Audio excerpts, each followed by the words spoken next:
So, praise the Lord. Hallelujah. Everybody say praise the Lord. Praise the Lord. Praise God. Hallelujah. So, ngayon, ang pamagat mga kapatid ng ating pag-aaralan, ang bagong pagkatao kay Kristo. Yan. So, naniniwala mo ba kayo lahat kayo na kay Kristo na? Amen. So, ibig sabihin, na tayo ay na kay Kristo na, mga kapatid, ibig sabihin tayo ay mga bago na. So, basahin po muna natin ang 2 Corinthians 5:17. Kung kayo may mga Biblia, mga kapatid, inyo rin pong buklatin at sabayan niyo po ako sa pagbabasang ito. Sabi, mga kapatid, kaya't kung ang sino man ay na kay Kristo, siya ay bagong nilalang. Ang mga dating bagay ay nagsilipas na. Narito sila'y pawang naging mga bago. Yan. So, mga kapatid, ito po yung 2 Corinthians, isinulat po ito ni Apostol Pablo. Si Apostol Pablo po ang sumulat nito at sinulat po ito sa mga taga-Korinto. So, dito ay binibigyan niya po, mga kapatid, ng diin. Sabi diyan, kung ang sino man ay na kay Kristo, siya ay bago nilalang na po, mga kapatid. Sabi diyan, kung ang sino man ay na kay Kristo, siya ay bagong nilalang. Ibig sabihin, ang lahat ng na kay Kristo, isang malalaman dyan na ikaw ay ina kay Kristo, unang-una, ikaw ay baptized in Jesus' name. Na ikaw talaga ay binautismuhan sa pangalan ng Panginoong Jesucristo. Hindi sa pangalan ng Ama, Anak, Espiritu Santo, ha? Amen. O hindi in Jesus' name po, mga kapatid.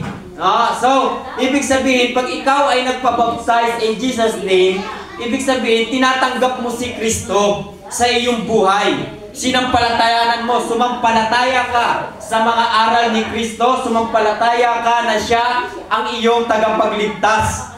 Tama po ba? Tagapagligtas ba natin siya? Amen.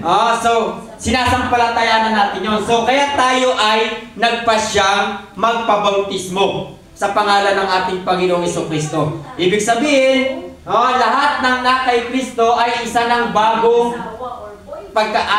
pagkatao na po o bagong nilalang, mga kapatid. So, lahat tayo bago na. Bakit bago, mga kapatid? Kasi may lumang pagkatao. Amen. May luma. Kaya may sinabing bagong nilalang kasi may lumang pagkatao. May luma tayong pagkatao po, mga kapatid. Pangalawa, sabi, ang mga dating bagay ay nagsilipas na.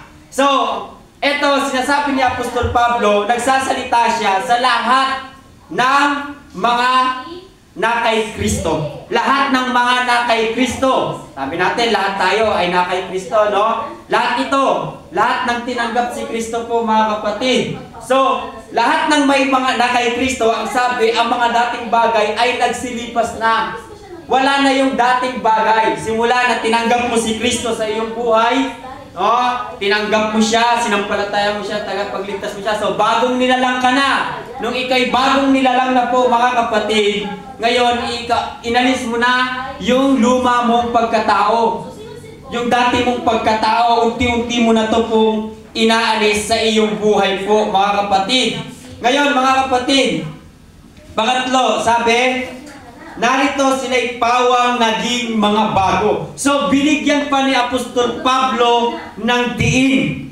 Ng diin, mga kapatid. Ngayon, sabi, lahat ng na kay Kristo ay mga bagong nilalang. Tapos, sabi, lahat lang ang dating pagkatao ay nagsilipas na. Wala na, inalis na nila sa kanilang buhay. Ngayon, binigyan ng diin na sabi, narito sila'y pawang naging mga bago.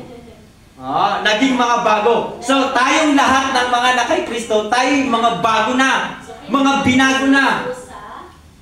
So, lahat ng mga luma nating pagkatao, mga kapatid, wala na yan. Patay na yan. Nilibing na natin yan, mga kapatid. Nung tayo ay nabaptize in Jesus' name, mga kapatid, nung inilubog tayo sa tubig, iniwan na natin yung luma nating pagkatao sa ilalim ng tubig. At pag-ahon mo, sa tubig, isa ka ng bagong nilalang, isang bagong pagkatao na. Yun yung pagkatao na kasama mo na si Kristo sa iyong buhay. Kasi nung luma mong pagkatao, walang Kristo sa iyong buhay. Amen. Wala kang kinikilalang Diyos. Kilala mong may Diyos, pero hindi ka sumusunod. Amen? Hindi ka naniniwala sa Kanya talaga. Kaya ikaw ay patuloy ka sa paggawa ng masama po mga kapatid. Ngayon mga kapatid, sabi dito sa verse na nabasa natin, may dalawang bagay na itinutukoy sa verse na ito. Una, ang bagong pagkatao at ang lumang pagkatao. Ang bagong pagkatao, ito yung mga na kay Kristo. Yung bagong pagkatao lahat ng yung bagong pagkatao natin, ito yung lahat yung mga na kay Kristo. Yung ano naman, ang lumang pagkatao naman, ito naman yung mga panahon na wala pa kay Kristo. Yung mga panahon na wala pa tayo kay Kristo. Yung wala pa tayo kay Kristo. Ngayon mga kapatid, praise the Lord, ito ang pag-aaralan natin ngayon. Kailangan natin malaman kung ano ba yung lumang pagkatao natin. At kailangan din natin malaman kung ano ba yung bagong pagkatao natin ngayon na kay Kristo na tayo. Kasi baka mamaya mga kapatid, ginagawa pa rin natin yung lumang pagkatao. So kailangan, sabi nga ni Apostol Pablo, lumipas na nilipas na. Lumipas na ang lumang pagkatao. Kaya binigyan sila'y pawang naging mga bago. So kailangan nating mapaalalahanan na lipas na yung lumang pagkatao, yung dating pagkatao. Ngayon, nasa bagong pagkatao tayo, nakasama na natin si Kristo sa ating buhay. Ngayon, praise the Lord, dalawang bagay ang ating tatlo pala yan. So, dalawa muna ang ating bagay pag-aaralan. Una, ang lumang pagkatao at ang bagong pagkatao. Una, lumang pagkatao. So, sabi dyan sa number 1 mga kapatid, mga kasalanan at kamalian. Pagkakamali. Yan, kasalanan at pagkakamali. So, ganito tayo noon. Basahin natin mga kapatid ang Roma 3:23. Ang sabi dito mga kapatid, sapagkat ang lahat ay nagkasala at walang sino mang nakaabot sa kalwalhatian ng Diyos. So, lahat tayo mga kapatid, nagkasala tayo sa harapan ng ating Panginoon. Walang matuwid sa harapan ng Diyos, mga kapatid. Kaya nga, malaya tayo nung wala tayo kay Kristo, mga kapatid. Malaya tayong gumawa ng masama. Malaya tayong gumawa ng kasalanan. Amen po ba? Malaya tayo. Wala tayong Kristo, kahit may kilala tayong Kristo, pero walang Kristo sa buhay natin. Basahin naman natin ang 1 John 1:8. Kung sinasabi natin tayo walang kasalanan, ay ating dinadaya ang ating sarili, at ang katotohanan ay wala sa atin. So, mga kapatid, ang sabi naman, kung sino man tao na nagsasabi na wala akong kasalanan. So, sabi dyan, sinungaling. Sinungaling mga kapatid. Amen po ba? Sinungaling po kasi nagkakasala tayo araw-araw mga kapatid. Hindi ako maniwala sa inyo mga kapatid kung hindi tayo nagsisinungaling. So, ayan po mga kapatid. So, yan yung dati tayo, malaya tayo mga kapatid na gawin ang kasalanan. Gawin yung mga mali sa ating buhay. Mali, lahat ng mga mali. Kaya nga mga kapatid, isang bagay na tinuturo sa atin, kailangan nating magsisi sa ating mga kasalanan. Kasi nga, anong mga panahon na wala tayo kay Kristo, malaya tayo gawin ang kasalanan. Amen. Pero ngayon, nung tinanggap natin si Kristo, bago natin tanggapin si Kristo, mga kapatid, pinagsisihan natin ito. Pinagsisihan ko ba natin, Amen, mga kapatid? So, yan yung isang bagay na napaka-importante sa atin kung tatanggapin natin si Kristo sa ating buhay. Pagsisihan natin ang ating mga kasalanan. Number 2 po mga kapatid, mga gawa ng laman. So, isa ito sa mga ginagawa natin, yung mga lumang pagkatao. Sabi dito sa Galatians 5:19 hanggang 21, at hayag ang mga gawa ng laman. Sa makatuwid ay ang mga ito, pakikiapid, karumihan, kalibugan, 20, pagsamba sa Diyos-Diyosan, pangkukulam, mga pagtataniman, mga pagtatalo, mga paninibugho, mga pagkakaalitan, mga pagkakampi-kampi, mga pagkakabaha-bahagi, mga hidwaang pananampalataya, 21, mga kapanighilian, mga paglalasing, mga kalayawan, at mga katulad nito. So, may binanggit dito yung mga bagay. Alam ko, wala ko, nung wala tayong kay Kristo, ginagawa natin ito. Yung pinaka number 1, yung paglalasing. Di ba? So, malaya tayong magpakalasing, sabi nga, magpakawalwal eh. Malaya tayong gawin yan. Kasi wala tayong Kristo-Kristo sa buhay. So, yung mga pagsamba sa Diyos-Diyosan, yan, yung pakikiapid, yan, na ginagawa natin nung panahon na wala tayo kay Kristo. Pero dito, may binanggit dito at yung iba pang tulad nito. So, yung may mga bagay na hindi binanggit, pero masama. Katulad ng pagsashabu. Hindi naman nabanggit sa Biblia eh. Pero kasama siya. Masama siya. Pag paninigarilyo, kasama pa rin siya. Kahit hindi siya nabanggit, pero kasama siya sa masasamang gawain. Gawain ng laman po, mga kapatid. So, yung mga bagay na naiisip natin na hindi masama siya, hindi siya nakaisulat. Kasama rin yun kasi masama yun.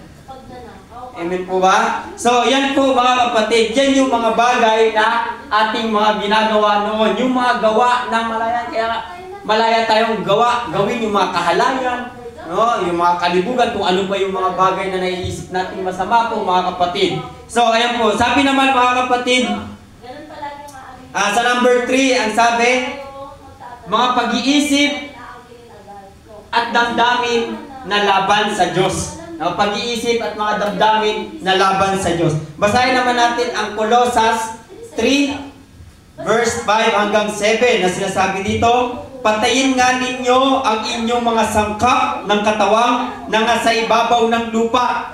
Pakikiapid, karumihan, masamang pita, masamang nasa, at kasakiman, na siyang pagsamba sa mga Diyos-Diyosan, na dahil sa mga bagay na iyon ay dumarating ang kagalitan ng Diyos sa mga anak ng pagsuway. Po mga kapatid. Sabi sa number 3, mga pag-iisip at damdamin na laban sa Diyos. Itong mga binanggit natin, laban ito sa Diyos. Pagsuway, sabi nga sa dulo mga kapatid, pagsuway sa Diyos eh. Ulitin ko, sa Colossians 3, 5 hanggang 7, sabi dyan, patayin nga ninyo ang inyong mga sangkap ng katawang na nasa ibabaw ng lupa. Ibig sabihin, yung mga sangkap, yung laman. Ito, yung laman po na ito mga kapatid, kailangan natin itong patayin. Sabi, pakikiapid, karumihan, masamang pita, masasamang nasa, at kasakiman, na siyang pagsamba sa mga Diyos-Diyosan. 6, na dahil sa mga bagay na iyan ay dumarating ang kagalitan ng Diyos sa mga anak ng pagsuway. 7, na inyo ring nilalakaran ng una nang kayo'y nangabubuhay pa sa mga bagay na ito. Ito yung mga lakad natin nung una, nung wala pa tayo kay Kristo. Nung hindi pa natin tinatanggap si Kristo sa ating buhay. Malaya tayong gawin ang mga bagay na ito. Sabi naman sa Efeso 4:17 hanggang 19, nasabi dyan, sa pangalan ng Panginoon, binabalaan ko kayo. Huwag na kayong mamuhay tulad ng mga sumasampalataya na walang kabuluhan ang kanilang iniisip. 18, at wala silang pangunawa dahil sa kanilang kamangmangan at katigasan ng ulo. Wala silang bahagi sa buhay na wala silang bahagi sa buhay na kalooban ng Diyos. 19, na sila'y naging alipin ng kahalayan at wala na silang kahihiyan, wala na silang inaatupag, kundi pawang kalaswaan. So, yan po mga kapatid. Natatandaan ninyo kung paano wala tayo sa Panginoon, kung paano tayo mag-isip. Diba? Pag may dumaan lang na babae, lalo na pag maganda pag sexy lalo na sa mga kalalakihan diba? Ganyan po tayo dati po mga kapatid. Pasok agad, ang layo na agad ng pag-iisip mo. Layo na agad ng inaano mo. Yan po mga kapatid. So, yan mga bagay po na nabanggit dito ay laban po yan sa harapan ng Diyos. Laban po yan. Kaya nga sabi mga kapatid, hallelujah, na inyo ring nilakaran ng una nang kayo'y nangabubuhay pa sa mga bagay na ito. Pero yan yung luma nating pagkatao. Amen. Yung luma nating pagkatao. Kaya sabi, alisin na natin ito, patayin na natin ito. So, pinatay na po ba natin? Ha? So, pinatay na po natin yan mga kapatid. So, kung pinatay na natin yan, huwag na natin buhayin pa sa sarili natin. No? So, yan po mga kapatid. So, number 4 po mga kapatid, ang sabi po dyan, mga ugali at tradisyon na hindi ayon sa kalooban ng Diyos. Basahin po natin ang Colossians 3:8 hanggang 9. Sabi dito, datapat ngayon ay inyo namang layuan ang lahat ng mga ito. Galit, kaputan, paghihinala, panunungayaw, mga salitang kahalay-halay na mula sa inyong bibig. 9. Huwag kayong magbubulaan sa isa't isa. Yamang hinubad na ninyo ang dating pagkatao, pati ng kanyang mga gawa. So, mga kapatid, ang sabi, mga ugali at tradisyon na hindi ayon sa kalooban ng Diyos, mga kapatid. O, sabi, datapat ngayon ng inyo namang layuan. So, pinapalayo na tayo dito kasi ito yung mga gawa ng laman. No? Ito yung mga ugali natin noon, mga kapatid. Mga ganito po ang ugali natin. O, sabi, galit. Galit. Yan. Di ba? Yung panahon, pagka nagalit ka sa isang tao, wala nang galit-galit, suntok na agad. Yeah? Tapos yung iba naman, pag nagalit, may galit sa kapwa niya, ay talaga kahit ilang taon na lumipas. Hindi mo pa rin patatawarin. Galit, sabi, galit, kaputan. Yan. Paghihinala, panunungayaw, mga salitang kahalay-halay na mula sa inyong bibig. So, di ba? Yan tayo, mahalay tayo. Kaya mga kapatid, tayo na mga binago na ni Kristo, kailangan ingatan na natin yung pananalita natin. Amen. No? Kaya sabi ng Biblia mga kapatid, kung kayo magsasalita, kailangan magkalasang asin. No? Ano, lalagyan mo ng asin yung bibig mo.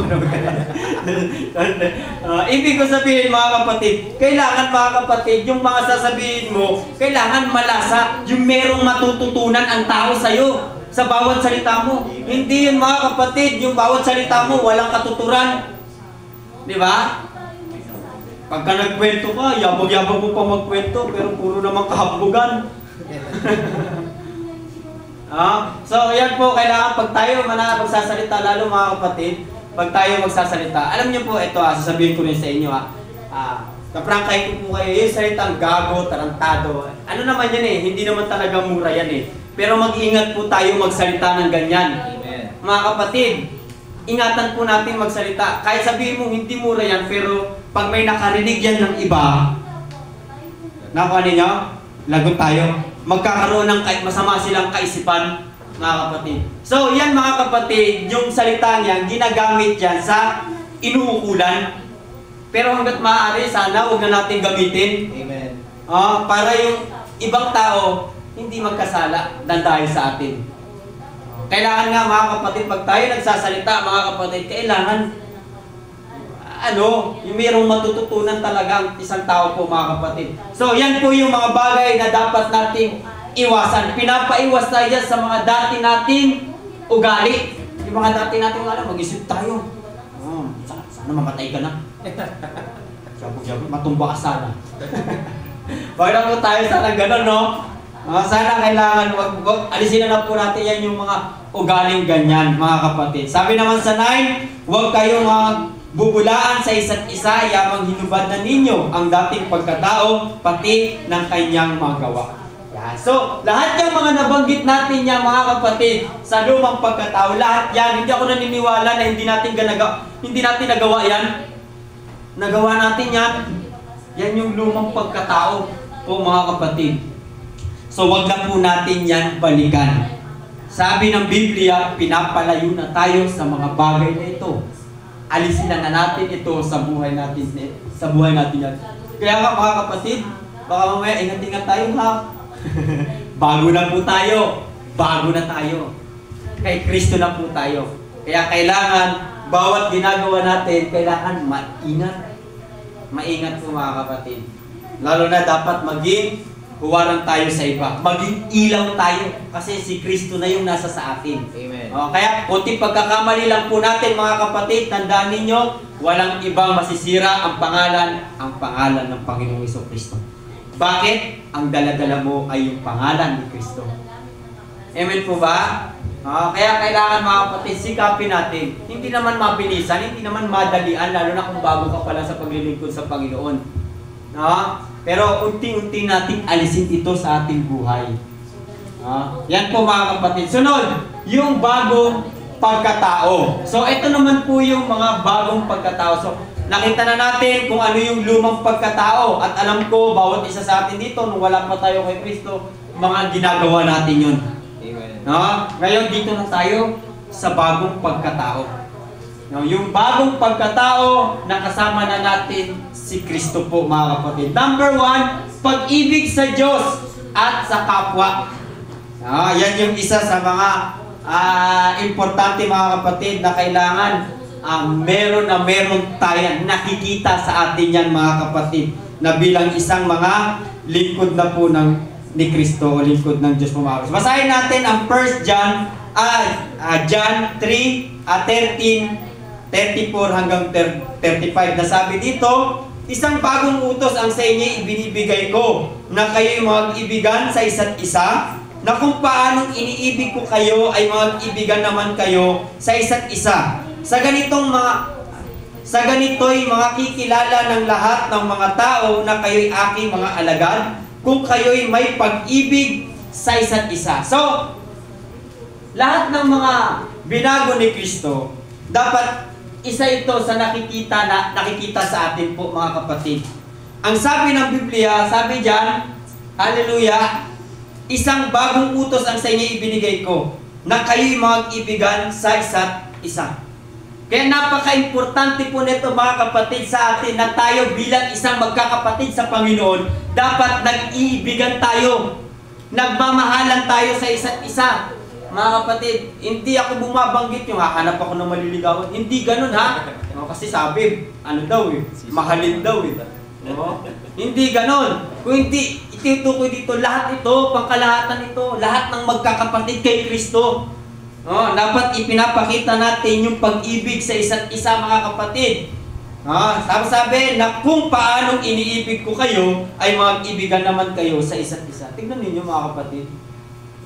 Sabi, binigyan niyang halimbawa kung paano ko kayo iniibig, sabi ni Kristo. Ngayon, mag-ibigan kayo sa isa't isa.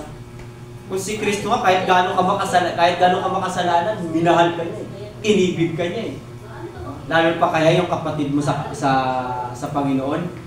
Amen po ba? So dapat maipakita po natin yan. Kaya ang sabi sa 35, na sa ganito'y makikilala ng lahat ng mga tao na kayo aking mga alagad, kung kayo'y may pag-ibig sa isa't isa. So pag ganun pala mga kapatid ang ating gagawin, makita ng mga tao sa labas, makita ng mga tao sa labas na tayo'y nagmamahalan bilang magkakapatid. Sabi diyan, hallelujah, sa ganito makikilala ng lahat ng mga tao na kayo'y aking mga alagad. Tayo'y mga alagad. Ibig sabihin, pag ganun ginagawa natin, ipinapakita natin sa buong sanlibutan ito na tayo'y mga alagad ni Kristo. Tayo'y mga lingkod ni Kristo po mga kapatid. Basahin naman natin ang 1 John 4:7 hanggang 8 na sinasabi dito, mga minamahal, mag-ibigan tayo sa isa't isa, sapagkat ang pag-ibig ay sa Diyos at ang bawat umiibig ay ipinanganak ng Diyos at nakakakilala sa Diyos. 8. Ang hindi umiibig ay hindi nakakakilala sa Diyos, sapagkat ang Diyos ay pag-ibig. Amen. So tignan ninyo po mga kapatid, pag tayo pala mga kapatid ay hindi marunong umibig, hindi tayo sa Diyos. Kasi nga mga kapatid, ang Diyos kasi pag-ibig . Amen.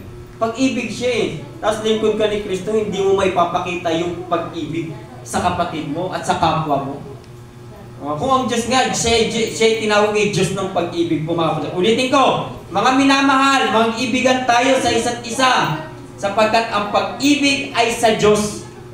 Ang pag-ibig ay sa Diyos at ang bawat umiibig ay ipinanganak ng Diyos at nakakakilala sa Diyos. Ibig sabihin, pag umiibig ka pala sa kapwa mo, sa iyong kapatid, kinikilala mo ang Diyos. Amen po ba? So, ayan po mga kapatid. 8, ang hindi umiibig ay hindi nakakakilala sa Diyos, sapagkat ang Diyos ay pag-ibig. Yan po. No? So, kailangan isa yan sa makikita sa atin, yung pag-ibig. No? Yung karoon tayo ng pag-ibig sa Diyos, magkaroon tayo ng pag-ibig sa ating kapwa, mga kapatid, na maipakita po natin yan. So, mga kapatid, pag ipinakita natin yung pag-ibig sa Diyos, no? Kasi pagmahal mo talaga ang Panginoon Amen po ba? Kahit mahirap pa yan para pag ginawa mo yan para sa Panginoon, gagawin mo talaga yan Labis yan mga kapatid Sunod, number 2, pagsunod sa mga utos ng Diyos. Yan. Basahin natin ng John. Sabi naman dito sa John 14:15, kung ako'y inyong iniibig, ay tutuparin ninyo. Kung ako'y inyong iniibig, ay tutuparin ninyo ang aking mga utos ko. Kung ang Diyos, sabi dyan, kung ang Diyos, sabi ito, kailangan makita yan yung pag-ibig na mahal natin ang Panginoon. Ngayon, ang sabi, kung ang Diyos ay iniibig natin, dapat tinutupad natin ang kanyang mga utos. Ang kanyang kalooban po, mga kapatid. Sabi sa 1 John naman, 1 John 3, verse 3, 1 John 2, verse 3 hanggang 4, nasabi dito, at sa ganito'y nalalaman natin na siya'y ating nakikilala kung tinutupad natin ang kanyang mga utos, or ang nagsasabing nakikilala ko siya at hindi tumutupad ng kanyang mga utos ay sinungaling at ang katotohanan ay wala sa kanya. Tignan ninyo, ang nagsasabi na kilala natin ang Diyos pero hindi naman siya sumusunod. Sinasabi natin mahal natin ang Diyos pero hindi naman siya sumusunod sa kalooban ng Diyos. Sa utos ng Diyos, sabi ng Biblia, sinungaling.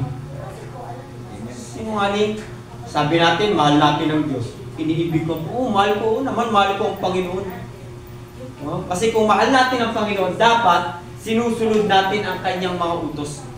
Sinusunod po natin yan. Kasi doon natin na ipapakita yung tunay na pagmamahal, yung pagsunod sa utos ng Diyos. Amen po ba mga kapatid? Yan po. Sunod, pangatlo, pagpapakumbaba at pagmamahal sa iba. Pagpapakumbaba, isa ito dapat sa pinaka-importante na meron talaga tayo, yung pagpapakumbaba. Sabi, basahin natin ang Pilipos 2, verse 3 hanggang 4 na sinasabi, huwag kayong gumawa ng anuman dahil sa pansariling layunin o pagyayabang, sa halip bilang tanda ng pagpapakumbaba, ituring ninyong higit ang iba kaysa inyong mga sarili. Or pagmalasakitan ninyo ang kapakanan ng iba at hindi lamang ang sa inyong sarili. 1 Peter 5, verse 5 hanggang 6, gayon din naman, kayong mga kabataan ay magsuko sa matatanda. Oo, kayong lahat ay magbigkis ng kapakumbabaan na kayo'y maglingkuran sapagkat ang Diyos ay sumasalangsang sa mga palalo na tapat nagbibigay ng biyaya sa mga mapagpakumbaba. 6, kaya't kayo'y magpakababa sa ilalim ng makapangyarihang kamay ng Diyos upang kayo'y kanyang itaas sa kapanahunan. Yan. So, sabi di ba ng Biblia mga kapatid, ang nagpapakababa ay itinataas ng iba. So, kailangan bilang isang bago na tayo sa ating Panginoon, lagi na sa ating nakikita yung pagpapakumbaba po mga kapatid. Yung pagpapakumbaba sa iba, sa kapwa natin, sa mga kapatid natin. Yung pagpapakumbaba, pagmamahal. Yan po mga kapatid. Number 4 po mga kapatid, pagpapatawad at pagkaawa. Yan. So, isa rin ito mga kapatid na dapat na meron po tayo bilang isang mga binago na po ng ating Panginoon. Meron na tayo dapat na pagpapatawad at pagkaawa. Sabi sa Ephesians 4:31 hanggang 32, ang lahat ng kapaitan at kagalitan at pagkakaalit at kadaldalan at paglilibak ay mga alis nawa sa inyo, pati ng lahat ng masasamang akala. 32, at magandang loob kayo sa isa't isa, mga mahabagin sa magpatawaran kayo sa isa't isa, gaya naman ng pagpapatawad sa inyo ng Diyos kay Kristo. Yan. So, dapat isa rin yan mga kapatid na marunong na po tayong magpatawad sa ating kapwa. Kahit alam nyo po mga kapatid, kahit na gaano pa kalaki ang kasalanan ng iyong kapwa o ng ibang tao sa iyo, mga kapatid. Pero bilang isang binago na ni Kristo, dapat marunong tayong magpatawad. Amen. Marunong tayong magpatawad. Mahirap man mga kapatid, lalo na pag galit na galit ka na, gigil ka na. Napakahirap talaga magpatawad, mga kapatid. Pero tandaan mo, lagi nating iisipin, mga tayo na kay Kristo na. Mga bago na tayong nilalang. So, yun yung sinasabi na kahit ayaw mo sa gusto mo, wala kang magagawa. Kasi binago ka na ni Kristo eh. Magpapatawad ka. Yan po mga kapatid. Sabi dito sa Colossians 3 verse 13, magtiisan kayo sa isa't isa at magpatawaran kayo sa isa't isa. Kung ang sino man ay may sumbong laban sa kanino man, na kung paano pinatawad kayo ng Panginoon ay gayon din naman ang inyong gawin. So, kung paano ang Diyos ay nagpapatawad sa atin, dapat ganun din tayong magpatawad sa kapwa natin. Matuto tayong magpatawad. Kaya mga kapatid, kung sino pa po yung may mga galit sa kapwa, galit sa magulang, galit sa kaibigan, galit sa kapatid, galit sa kung kanino man, sa kapitbahay man mga kapatid, kailangan nating magpatawad. Magpatawad mga kapatid. Kasi bakit? Dala-dala natin ang pangalan ni Kristo. Ayan po mga kapatid, kailangan nating magpatawad. Number 5, sabi dito, magpapasalamat at pag-aawit. Sabi, sa Ephesians po 5 verse 18 hanggang 20, at huwag kayong magsipaglasing ng alak ng kinaroroonan ng kaguluhan, kung hindi kayo magpuspos ng Espiritu, na kayo'y mga usapan ng mga salmo at mga himno at mga awit na ukol sa Espiritu, na nang-aawitan at nangagpupuri sa inyong mga puso sa Panginoon. 20, na kayo'y laging magpasalamat sa lahat ng mga bagay sa pangalan ng ating Panginoong Jesucristo sa Diyos na ating Ama. Yan. So mga kapatid tayo bilang isang mga binago na, baka yung mga awit pa rin natin ay awit ng makasanlibutan. Sabi ng Biblia mga kapatid, puspusin natin ang ating sarili sa Espiritu ng mga awit. Na awit na makalangitin mga kapatid. Ibig sabihin, yung mga awit na may mga papuri sa Diyos. Yung mga awit mga kapatid na talagang mabibigyan mo ng papuri sa Diyos. Kaya mga kapatid, medyo umiwas-iwas na po tayo sa mga kanta na hindi naman makalangitin. Lalo na sa mga rap. Mga rap, o ano pa yung naiisip nyo? Yung may mga kanta na mayroong mga kabastusan, di ba? Meron yan, di ba? Yung mga kanta, yung mga kanta na, yung mga pa-broken hearted, broken ka na nga, puro pa-broken na yung kinakanta, di lalo kang wasak na wasak. Imbes magpatugtog ka ng mga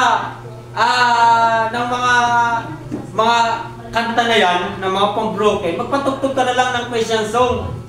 Sigurado mas mararamdaman mo pa ang Espiritu ng Diyos. Amen. Broken ka na nga eh. Puro pa yung mga pangwasak ng puso yung pinapakanta, yung pinapatugtog mo. So bilang isang mga Kristyano na at likod ng ating Panginoon, dapat hindi na po tayo ganun. Dapat yung mga awit natin sa kayo sa mga cellphone po natin mga kapatid, baka meron pa dyan nakalagay na todo-todo Todo.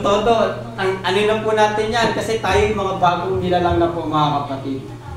So dapat ang ating mga awit na inaawit, pwede naman mga kapatid kahit nagugas ka ng plato. It's a joy to be a Christian, it's a joy. Ako na naman na nagbugas, hindi. It's a joy to be a Christian. Ako na naman hindi to kanta ka naman. Di ba? Pag gano'n ang ginagawa, alam nyo po, ibig maiinis ka at magagalit ka, magkakaroon ka ng kagalakan. Magkakaroon ka po ng kagalakan sa ating Panginoon.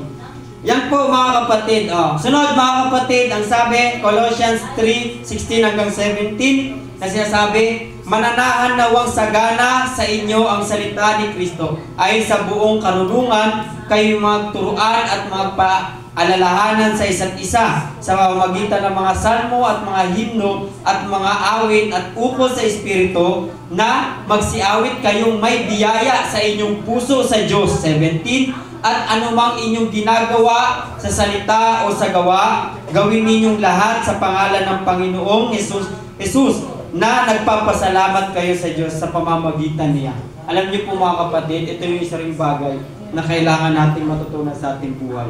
Dapat marunong tayo laging magpasalamat sa ating Panginoon.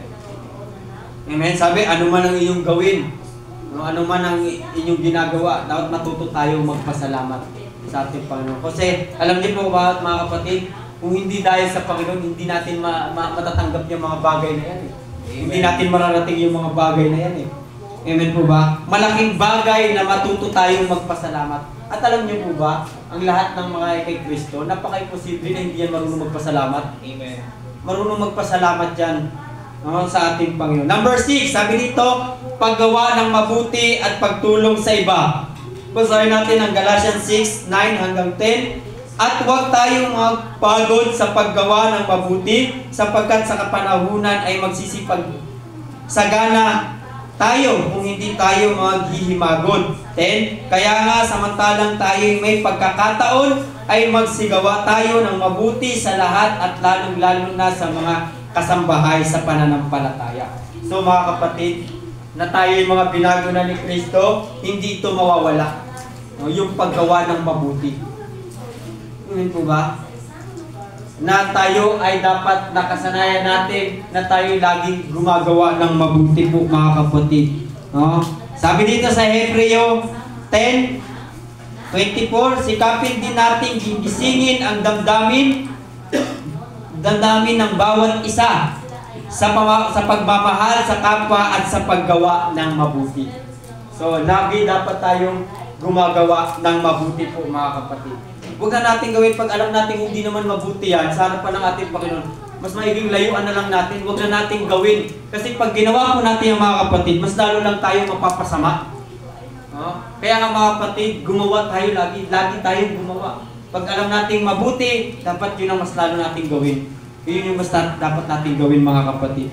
Yung gumawa lagi ng mabuti. Number 7, sabi, pag-iwas sa mga gawa ng laman. So, ito yung isa sa napag-aralan natin kanina, na kailangan umiwas na tayo sa paggawa ng laman. Yung mga laman, yung kahalayan, paglalasing, o kalibugan, pagnanasa, o anuman, mga kapatid pa, nagawa ng mga laman.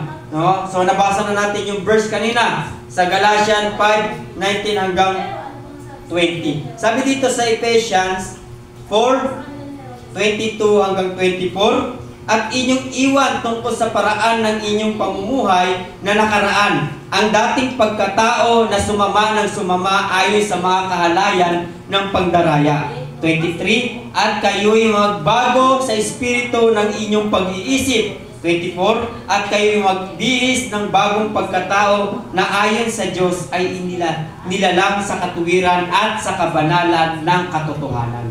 So mga kapatid, pinapaiwas na po tayo sa mga bagay po na ito. Sa mga gawa ng laman po, pinapaiwas na po tayo dyan mga kapatid. Kundi sabi siya sa 23, na kayo'y magbago sa espiritu ng inyong pag-iisip.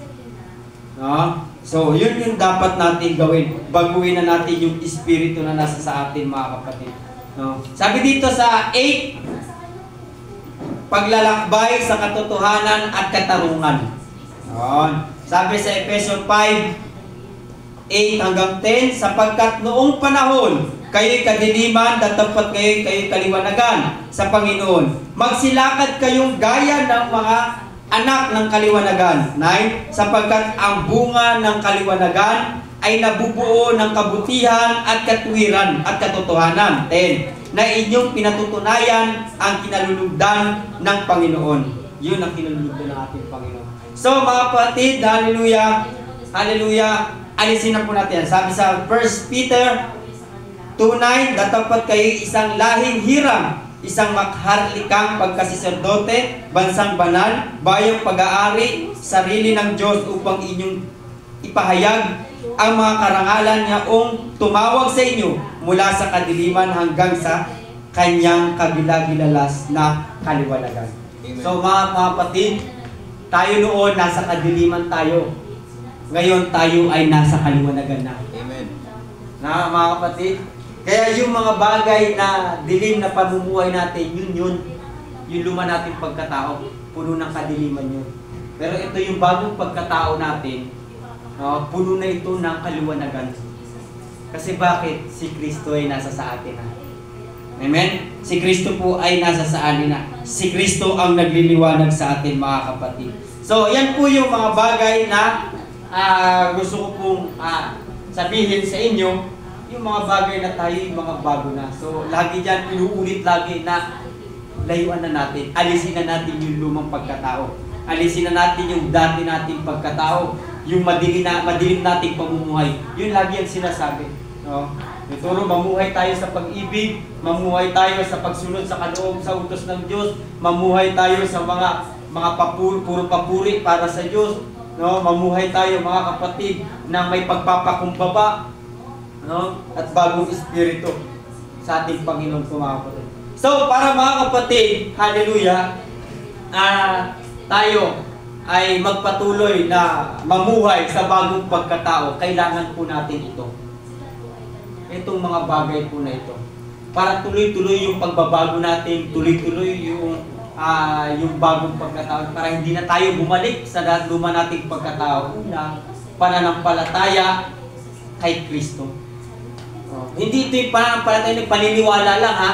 Yung talagang pananampalataya talaga. Dahil sa pananampalataya, ito yung nagtuturo sa iyo para sumunod ka kay Kristo. No? Sa Efeso 2:8 hanggang 9. Number 2, pagsunod sa mga utos ng Diyos. Yan, para tuloy-tuloy tayo, kailangan natin aktibo tayo sa pagsunod sa kalooban ng Diyos. No? Dapat lagi tayong aktibo dyan. Lagi tayo dyan sa pagsunod sa kalooban ng Diyos. 3, pag-aaral ng salita ng Diyos. No? Ito pala sa number 2, John 14:15. Sunod, number 3, pag-aaral ng salita ng Diyos. So, dapat lagi tayong nag-aaral ng salita ng Diyos. Amen. Kasi pag tayo nag-aaral ng salita ng Diyos, malaking tulong yan sa pananampalataya natin. Kasi lalo nating nalalaman kung ano ang kalooban ng Diyos at kung paano pa tayo babaguhin ng Diyos. Kung paano pa tayo aayusin ng Diyos. Paano pa tayo aalisin ng Diyos sa mga bagay na nakasanayan natin, mga kapatid. Kaya napaka-importante na tayo po ay nag-aaral. Nag-aaral. Kasi habang tayo nag-aaral, tinuturuan tayo yan. Sabi sa 2 Timothy 3:16 hanggang 17. Sunod, number 4, pananalangin at pag-aayuno. So, isa ito sa napaka-importante sa atin bilang mananampalataya. Dapat manatili ito para tayo ay tuluyang magbago, na manatili sa pagbabago, manatili tayo sa buhay na nakay Kristo. Kailangan huwag natin aalisin ang pananalangin at ang pag-aayuno. Sana nga, mga kapatid, magkaroon ulit tayo ng pag-aayuno na sama-sama tayo eh. Pero bukod doon, mga kapatid, meron pa rin yung sariling pag-aayuno sa atin. Amen po ba, mga kapatid? Yan, sabi dito sa Mark 9:29. Number 5, paggawa ng mabuti, pagtulong sa iba. Yan, dapat hindi rin yan nawawala sa atin. No, yung paggawa ng mabuti at pagtulong sa iba. Galatians 6:9 hanggang 10. Number 6, pagpapakumbaba at pagmamahal sa iba. Yan. Ephesians 2:3 hanggang 4. Yan. Pero kung hindi natin ito gagawin, mga kapatid, magugulat ka na lang. Kaya maraming mga kapatid, kaya maraming Kristiyano na Kristiyano sila, ha, pero nakakagawa pa rin sila ng mga bagay sa sanlibutan. Parang ang hirap kasi, brother, magbago eh. No, nandiyan ang mga tukso eh, kasi kulang tayo ng pananampalataya. Kulang tayo sa pagsunod. Kulang tayo sa pag-aaral ng salita ng Diyos. Diba? Dito pa lang eh. Dito pa lang sa pananampalataya, laki na ng kulang natin eh. Kaya mabilis tayong mahatak ng sanlibutan, kaya mabilis tayong manghina, mabilis tayong manlupaypay, mabilis tayong mawala ng gana sa paglilingkod sa Panginoon. Amen po ba? Kasi ang dami nating kulang. Pananalangin, pag-aayuno, no? Kulang na kulang tayo mga kapatid. Pero kung gagawin natin ito at ipananatili natin ito sa buhay natin bilang mga binago na ni Kristo, napakalabong matibag ka. Amen. Napakalabo po mga kapatid na mabuwal ka o matisod ka o mag-backslide ka mga kapatid. Kasi pinananatili mo ito. Kailangan lang natin panatilihin. Kaya alam niyo po, pag ang sekreto, gusto mo lumakas sa pananampalataya, kung siya sabi mo, nangihina kasi ako sa pananampalataya eh. Nangihina ako. Mag-aral ka ng salita ng Panginoon. Sunod, manalangin ka at mag-ayuno sa ating Panginoon. Amen po ba? So, yan po, para tayo ay patuloy na lumakas sa ating pananampalataya at manatiling tayo na kay Kristo po mga kapatid. So, tandaan po natin mga kapatid, ulitin ko, tayo po ay mga binago na ni Kristo. Wala na po ang lumang pagkatao. Wala na yan. Dapat wag na nating ibalik sa buhay natin yan. Wag na po nating ibalik yan. Dapat mamuhay na tayo nakasama lagi si Kristo. Amen po ba mga kapatid? Praise the Lord. Palakpakan po natin ang ating Panginoon. Salamat po sa ating Diyos mga kapatid. Hallelujah. So, praise God. Meron tayong mga natutunan sa salita ng ating Panginoon.